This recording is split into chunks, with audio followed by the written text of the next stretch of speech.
Hi everyone, welcome back to my channel where the gnomes live. This is Sharon Oyella, and this is part 4 of how to make a rat series.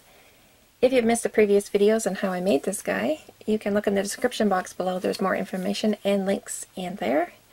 In this video we're going to be adding his teeth, his eyes, and his whiskers.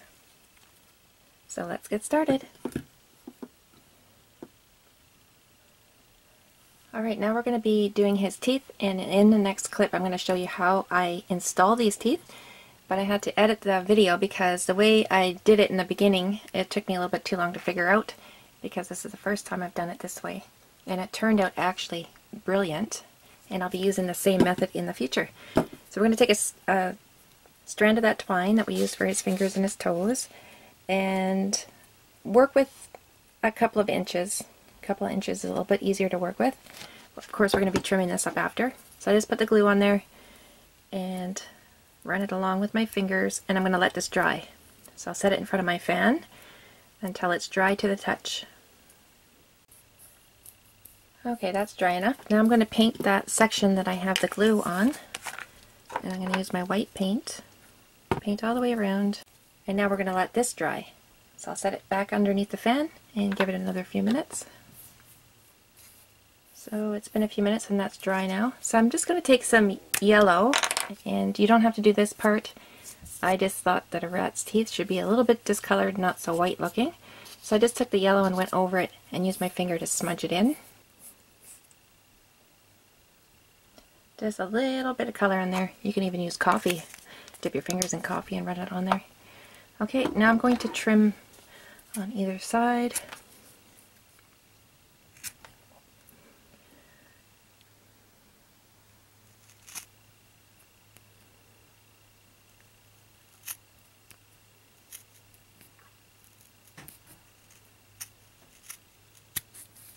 So I'm going to choose the better side, which is this one here. This one looks a little bit too wonky.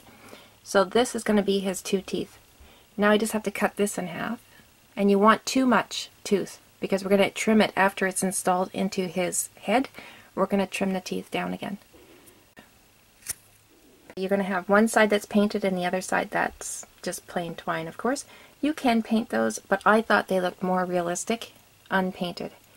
So when you install them, just make sure that the painted side is towards you. So I think right here, and I'll just go ahead and poke a hole right in there.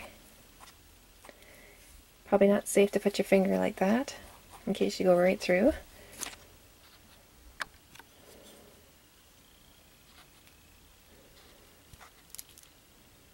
Okay, I'm just going to put glue on the very end and pinch it into a point and push it into there. And then I just take my awl and I'm just going to help push it in the rest of the way.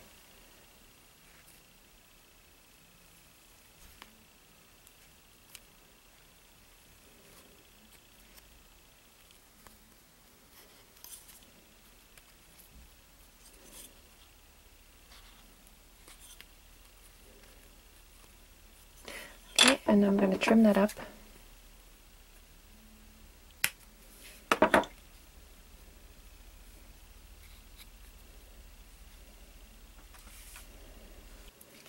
Okay, and this part will be very important. Add some glue on the back side and just brush it in all around. And that will just make sure they never come out of there.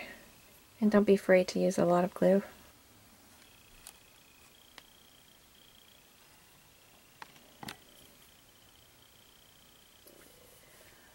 Alright guys, we are going to add his eyes now, and there's a couple of different options for you. I used felt, and I just cut out a piece of, I didn't have any black on hand, so I used brown, and then I colored it after, and I'll show you all that in the next few clips. So craft felt you can get at any dollar store or Walmart, and felt is a nice option because you can cut out those little pieces for the eyes and then just play around with placements before you attach them. It all depends on the head shape and how you place them down. So Harriet got eyes right in the front of her head because her head shape is a lot different. And I actually painted Harriet's eyes in. So I scraped out the flocking, painted the eyes in. And I even painted on little eyelets. That takes a little bit more work and a little bit more time. And when you're cutting felt, you want to make sure that you're using really sharp scissors. That'll make your life a lot easier, especially if you're going to be cutting a small little piece like an eye. So my scissors are awesome because I can just easily cut around and get a small piece cut out like that. But if your scissors aren't sharp, I have a little trick for you. I learned this from a library book, oh my goodness, many years ago. So just take a piece of Scotch tape and then lay it over your felt. And right here, you can actually draw a shape on there, and then you can cut it. And it just helps you keep the scissors where you want them when they're not so sharp. And then when you're done, you just take the tape off. And that way, you get a nice clean edge, and also you can draw the shape on there that you want. And when I put this on the rat the first time, it kept lifting off every time I moved my finger. So I found if I put extra glue, so I really loaded it up with glue, probably like this.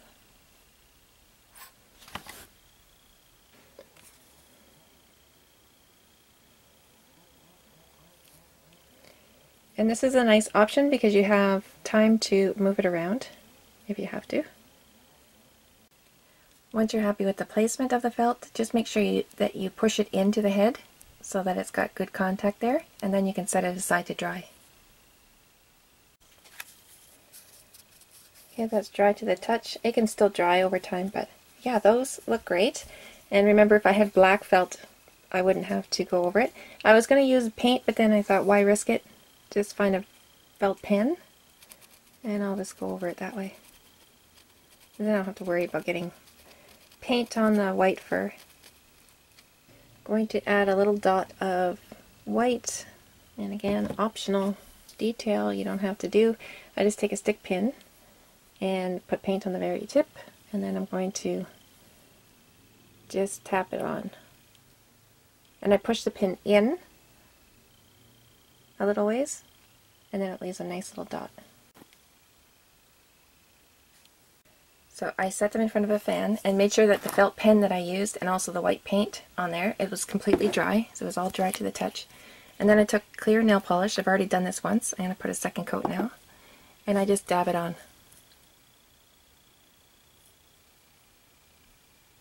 And then of course you just let it fully dry before you do anything else. So I'm going to set him in front of the fan. I love him. He's looking so cool. So we have to add his whiskers next, and then we'll be done with him, aside from his outfit, which will be done in another video. But before I get to his whiskers, I just cut two small pieces of yarn, or two short pieces of yarn, and I'm going to unravel them.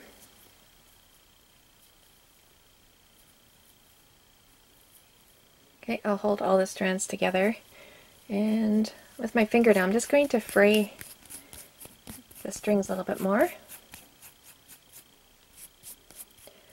Okay, and now I probably want these pretty short, so I'll just cut them first. I'll just put glue on the very ends of them.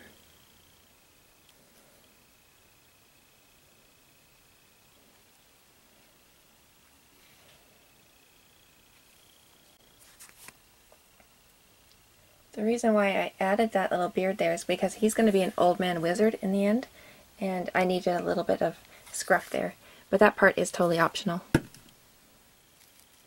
Alright, for the whiskers I'm just going to cut off a few of these bristles right down to the end there. 1, 2, 3, 4, 5. 5 whiskers, and a couple of them I bent. I don't know how good you can see that in there. I'll see if I can get you a better look after. Anyway, so I'll get out 5 of these. Okay, first step is to poke a hole, and you want to make sure it's even. And now you can do this a couple of ways. You can actually pull strings right through from one side to the other. I never do it that way, but you can do it that way. Okay, I want that to go pretty deep, and then I'm going to work at it a little bit just so I can see a hole there. Okay, and I'm going to grab my whiskers, and I did bend a couple of mine, just kind of give them a little bit of wear. Okay, and now I'm just going to dip the one end in glue,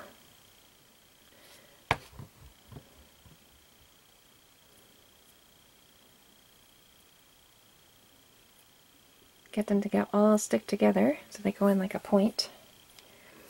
And now you can stick that point into there. I'll just put a little bit more glue. And if you can manage to hit that, yes, perfection. Oh, I pulled one out. There'll always be one or two that come out. You can glue the ends and let the ends dry together so they won't come apart like that. There. Okay, and then I'm going to take a little bit of that flocking. This will be easier to get behind there. There we go. And just get the glue all around that hole. And now we can tap our flocking in there and push down. And this part's very important. You want to glue some flocking around there, and these will never come out if you do it this way. And then tap it down. Once you get the flocking all tapped down, then you can use, if these are stuck together, you can use your pointy tool and just separate them. And push them down into the position that you want them in, because how they dry is how they're going to stay. So I think right there looks good.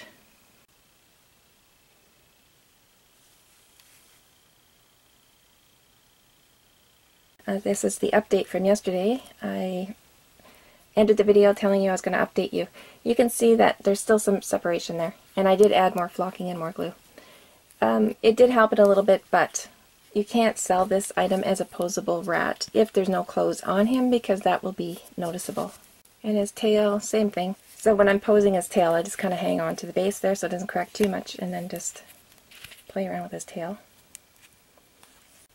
And I'm extremely happy with his fingers and his toes. Those are just like so dreamy for me, because I've been doing this for a number of years and always have had an issue with fingers and toes, but I think these turned out so fantastic. I'm really in love with those.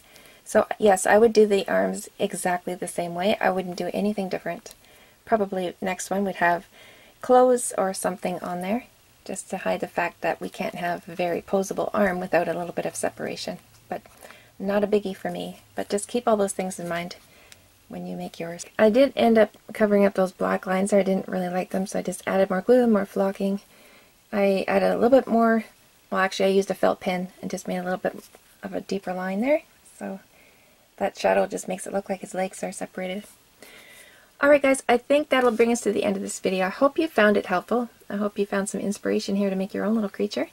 And I will be getting up his wizard hat and cape in the next few days. I'm having technical issues with my computer. One video is taking me an entire day to upload, so I'm trying to work through that, and hopefully we'll be up before Halloween. And remember, if you make one of these little creatures, I would sure love to see it. You can post pictures on my Facebook page with the same name, Where the Gnomes Live. Thanks so much for watching, and we'll see you super soon.